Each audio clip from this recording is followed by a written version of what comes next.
Okay, DaVinci Resolve has a whole bunch of tools that are really, really awesome for audio editing, especially in DaVinci Resolve 20 with the new AI stuff that they've got going on. But even with all of those tools, even with all of the flexibility you get in DaVinci Resolve, the number one tool that you can have in your arsenal is your own personal workflow. Hey, I'm Jay. I'm a mixing and mastering engineer, and in this video, we're going to go over 5 tools in DaVinci Resolve's Fairlight page that will help you optimize your workflow, make the whole audio editing and mixing and mastering process easier, more streamlined, and just better. Also, huge shout out to Motion Array for partnering with me on this video. All of the texts and stuff that you see popping up in this video are from Motion Array and their huge library of assets for video creators. We'll talk about that more in a bit, but for now, let's move on to our first tool, which is layout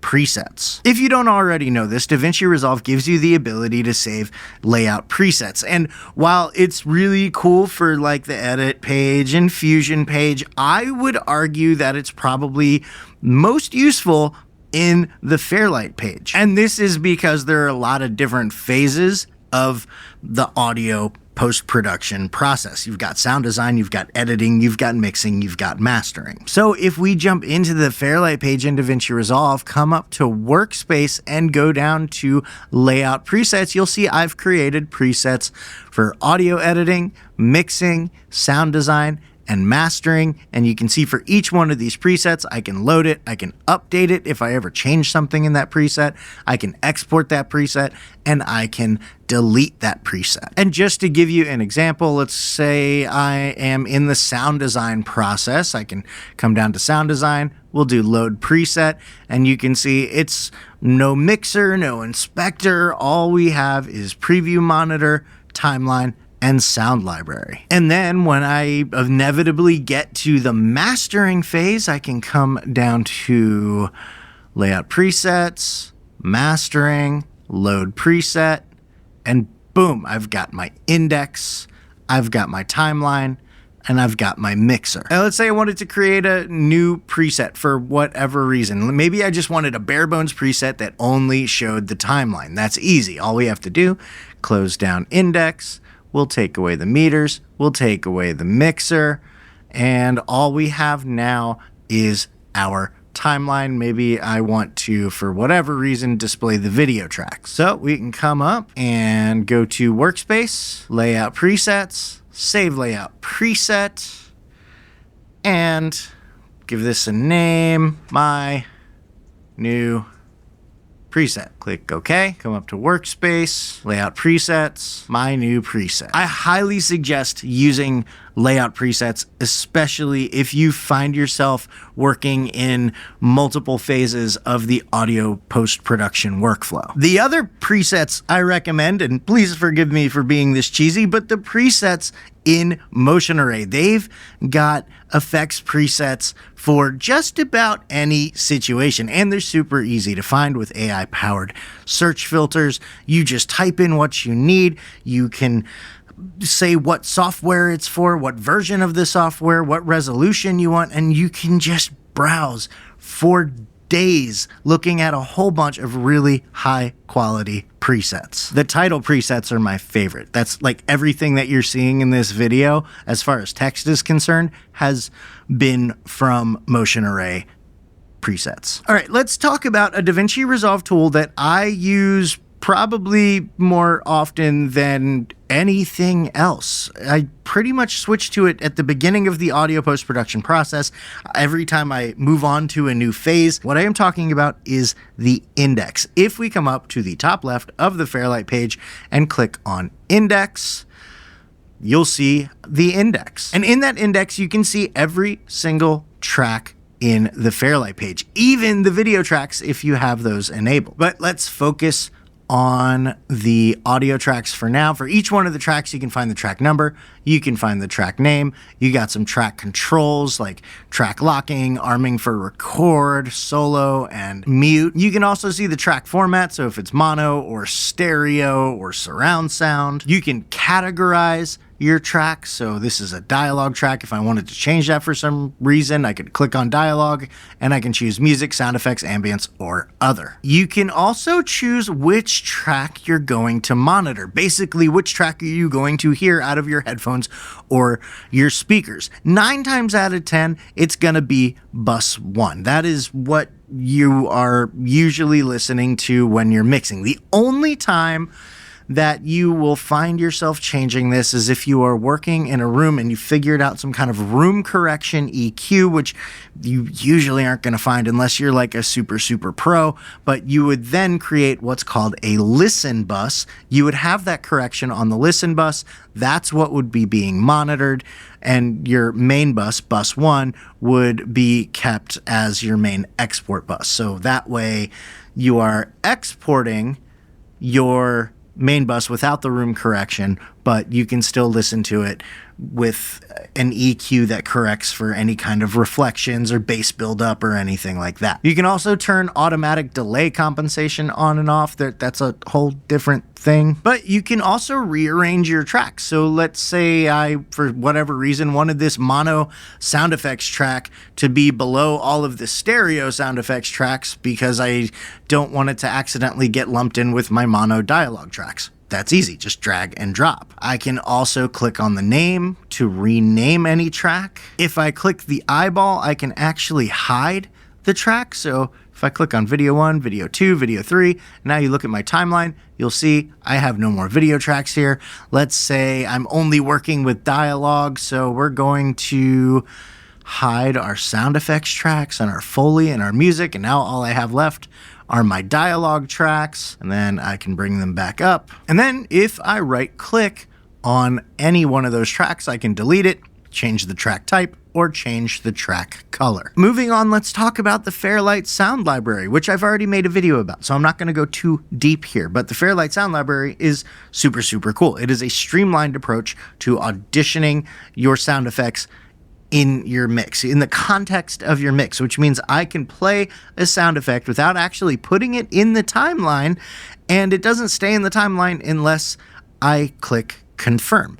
It's really cool. So I can just go through and audition a whole bunch of stuff at once, and when I find the one that I want, I click confirm. I don't have to keep dragging things into the timeline, deleting them, dragging things into the timeline, deleting them. I just audition it.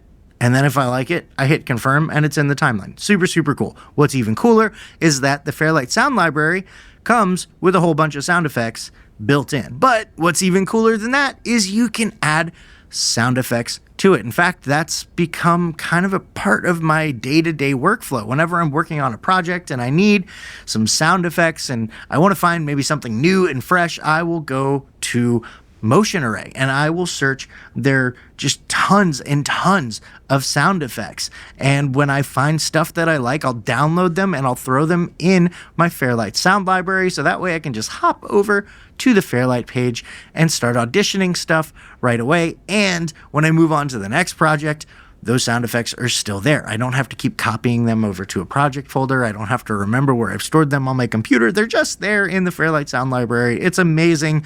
I've got a video about it. It's linked below. You should definitely check that out. Okay, this next one, super important. So pay attention. This project that we're looking at here is fairly small. I've got 1, 2, 3 sound effects tracks, a Foley track, a music track, and 2 dialogue tracks. That's easy. That is basically just a YouTube video. Super easy. But let's say I'm working on a project that has, I don't know, 50, 60 audio tracks. We've got a whole bunch of dialogue. We've got a whole bunch of sound effects, a whole bunch of ambient stuff, and a whole bunch of music. And now let's say we've kind of got a dry mix going on, and we've got some EQ and compression on a bunch of the tracks and effects where we want the effects. And now it's time to start maybe doing audio automation and doing levels and just really fine-tuning everything. Wouldn't it be easier if you were working with like 8 tracks instead of like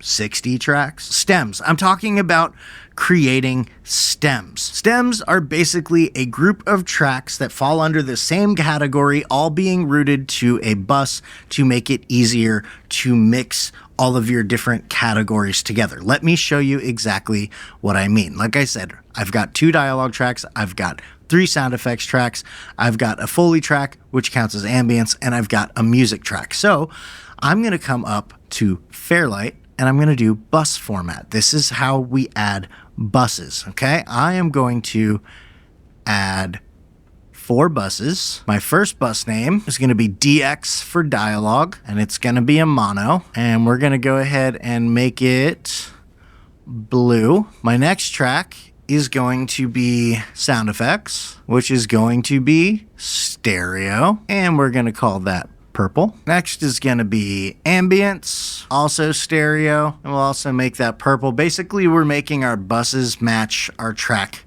categories. And then last is going to be music. So that's MX, not MS, MX. And we'll make that orange. Go ahead and click OK. We'll open up our mixer. And if we expand that mixer, you'll see we now have, we've got our bus 1 still. That's our master bus. Then we've got bus 2, bus 3, bus 4, bus 5. And I hate the way this is formatted, so here's what I'm going to do. I'm going to open up my index, and we're going to go ahead, and we're going to put all of our buses before our main bus, because that's the logical way to do it. So we've got dialogue, sound effects, ambience, and music, and then finally bus 1, which is our main bus. Next thing we're going to do is we're going to route all of our dialogue tracks to our DX bus. We're going to route all of our sound effects to our sound effects bus, our Foley to our ambience bus, and our music to our music bus. So let's say we had a whole bunch of tracks. Every track is basically going to fall into one of these 4 categories, and we can route them all into a bus that is specific to that category. That way, when we go in to do automation, I'm only automating 4, 5, maybe 6 tracks instead of each track individually. It makes things so much easier. All right, I've got one more workflow tip for you, and it's super important. So make sure you stick around for that. But before we get into it, I do want to thank Motion Array again for partnering with me on this video. They are linked below. I highly suggest you check them out, especially if you're looking for just a one-stop shop for effects templates and presets and music and sound effects and stock footage and just all sorts of stuff. Anything that you could possibly need as a video creator, they've got it. Plus, if you sign up using the link in the description, you're not only getting yourself a discount, you're also helping out the channel. So, win-win. All right. Last tip, very, very important. We've gone over mixing, we've gone over sound design, we've talked about editing, and the last tip is to make sure to add audio mastering to your workflow.